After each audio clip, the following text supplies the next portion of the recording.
Life as a mom of 4 in the mortgage world. Well, all of my kids are 4 years apart. The oldest 2 are boys and they're 5 years. And then I have 2 girls and they're 4 years apart and 4 years from the second son. So I had some space in between there. So truth be told, I guess it's time for me to tell the story maybe about I married my high school sweetheart. I got married at 18. I was working for the real estate company, but I wasn't in the mortgage industry. I married the captain of the football team, the Mr. Everybody loved him, wonderful person. Unbeknownst to the world, he liked to beat me up. I took that as love because for another time, we can talk about my upbringing, but I put up with it for a very long time. I had my son, Jake, when I was 20 by 8 days. I turned 20 on March 20th. He was born on March 28th.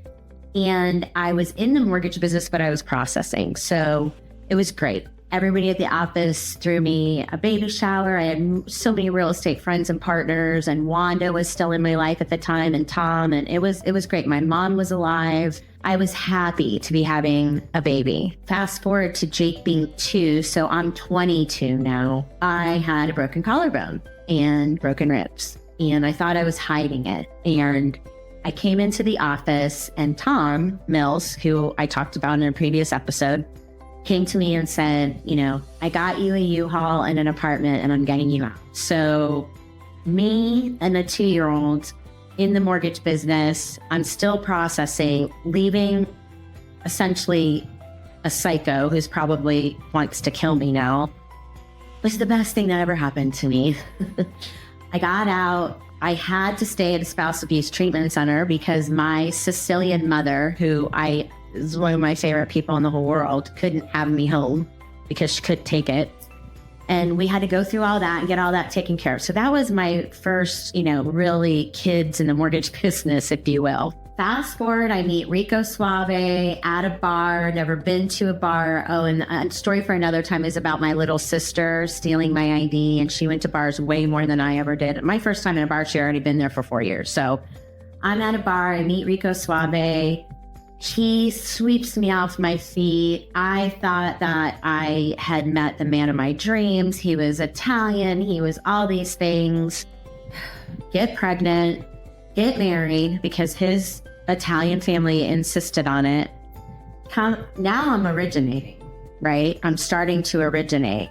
Come home, 8 months pregnant, and he is in bed with my neighbor. So, that's one of those things where God's like, God, tell me what to do. And he's like slamming you in the head and you're just like not listening. So when I said I went to work full-time commission when my baby was 6 weeks old, I had a 5-year-old and a 6-week-old baby. I'm now going through my second divorce. My self-esteem was the lowest it could have ever possibly ever had been in my life. And I went straight commission. Good times, but I did it. And I did it really well too. I was a kick butt originator.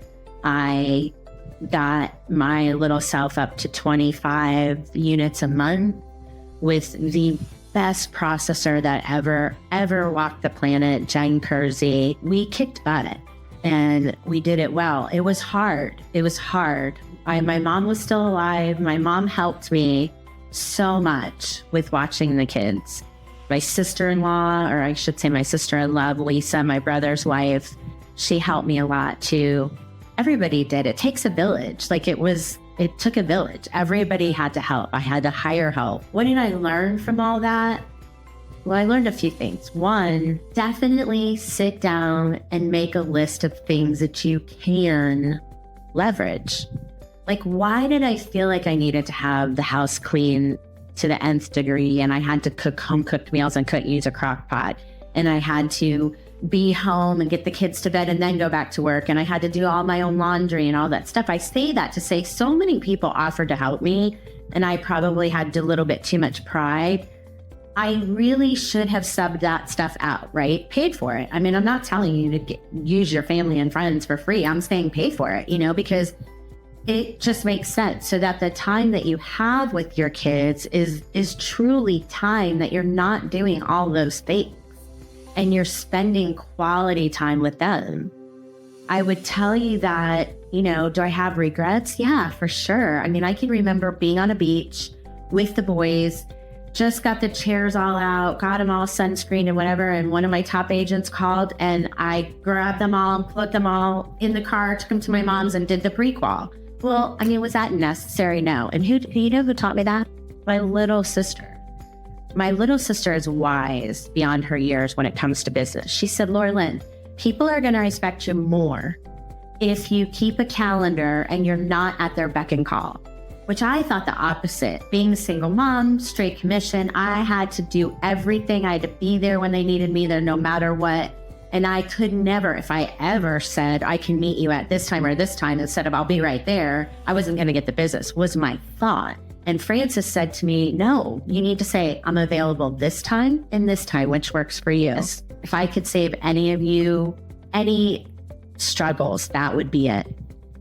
Value and take care of your me time, and your me time, meaning you personally and your kids, because that is one thing I regret. Now, that being said, I met the man of my dreams. I'm so blessed that he did not judge me. Within the first 5 minutes of meeting him, I told him, look, I've been married twice. I have kids from 2 different dads. You may want to run. And he didn't. And my life just really turned around when I met him. And when I say turned around, I mean turned upside down and around, messy and fabulous at the same time. And here's this guy, never even really in a serious relationship, graduates from Georgia Tech, moves to Florida, and meets this hot mess with 2 kids. I would never have done it, but he did. And I've told you in previous episodes, he's an engineer, and I can remember a time I got 6 closings a month from one agent, consistently 6 closings a month, which was life altering for me. I had the stomach flu, and she called at like 10 o'clock at night, and she said, I need to talk to Laura Lynn. This is when we had house phones, you guys. And Chris said, well, she's not available. She's sick at the moment. She goes, well, I just have a question. Put the phone to her ear. And he looked at me like, okay, enough is enough. I don't care if this woman never uses you again. I will work 3 jobs before we're doing this. So I had a protector. I always had a protector in the Lord, but he sent Chris to me to help me not only be a better person, but be a better mom. And then we had 2 kids. 4 kids, we had a nanny. There's no other way around it. I had a nanny who helped pick up, put lunch together. We had Beverly at a point who was great. And then when we had the 4th, we got Norma was part of our family. Norma was with us. Even when the kids were out in school, I didn't need the care. I hired Norma as a receptionist because Norma was part of the family. Yeah, we paid really great money for Norma, but it meant the world to know that someone who loved my kids was there when I couldn't be there and created that home atmosphere and helped my kids love their home and feel like they didn't have to be latchkey kids, which was people probably don't even know what latchkey is anymore because I'm old and we've already talked about that, but that's what we did is we paid for care. But I will tell you, my greatest success are those 4 kids. They're awesome. They're all great, amazing human beings.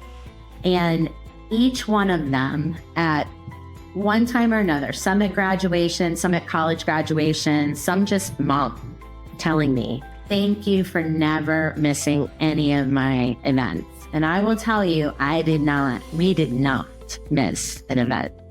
If it was me flying in when one of their games was, halfway through, I was there. If it was a recital, or not recital because both of my girls are tomboys, but like a National Honor Society thing or anything, we were there. Funny story, Grace, I think it was Grace, was in preschool they asked, what does your mom do? And she said, what does your mom do for work? And she said, she shops at Target. So that just goes to show you, they don't even realize that I had this big, amazing, incredible job that made, helped create this amazing, fabulous life that we had. She thought I was just a Target shopper, which, Chris would probably tell you today, that pretty much sums up, shopper is pretty much kind of sums up a lot of who I am, which I just can't help it. I sleep shop. I sleep shop. The worst thing that can happen, Amazon. It's like my favorite thing ever. But, so my friend Natalie, she's like, what is that? And I'm like, it's a desk vacuum. Doesn't everyone need a desk vacuum? Who needs a desk vacuum? Are you kidding me? And listen, okay, my porcupine tape dispenser. I think that's a porcupine, right? Or is that a hedgehog? It might be a hedgehog. But how cute, right? Amazon, all night. That's what I do. Hormonally, you don't sleep when you get into your 50s. I'm just letting you know that ahead of time. So don't start sleep shopping. So that's it. Messy and fabulous. I love you and I need you.